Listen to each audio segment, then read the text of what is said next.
The Sidney Island deer call, we got some correspondence on that, and it was a little bit all over the map. But I think one thing was people were asking for the sources of information. How do you know that they used AR-15 platform rifles and suppressors and the magazine capacity and all that stuff? And it came from the mainstream media. So that's where we got it from. Yep. Here's a couple of screenshots of the mainstream media and their information. And I hope I haven't fallen prey to mainstream media misinformation or disinformation. I'm trying to trust reliable sources. So, It's hard to say. Yeah, best we can do.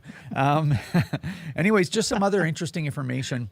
I think we did say last time that this deer issue on Sidney Island has been going on for a long time, and also a long time on the neighboring James Island. So people have been sending me more information on this because it is kind of interesting. And Sidney Island itself is 1,700 acres. So it's well within the reach of hunters to go on there and completely scour the island. I mean, there's private property there too. There's nowhere for the deer to go really unless the deer want to swim. So yeah, well, and the mainstream media stories that said that hunters had been able to manage this for decades now, and that vegetation was starting to grow back at 30%, and so there's some sort of mixed feelings about the necessity of it. But our point was more sort of mocking the government's hypocrisy, saying, you don't need an AR-15 to hunt a deer until you do, right? Yeah, and that is the operative part, right? And so it's I think it's a combination of the fact that they categorically proved that an AR-15 is appropriate for hunting by doing it themselves. Of all the firearms available on the planet Earth, they could have gotten anything because they brought in prohibs. They could have used anything, and what did they choose? The AR-15 platform. So anyway.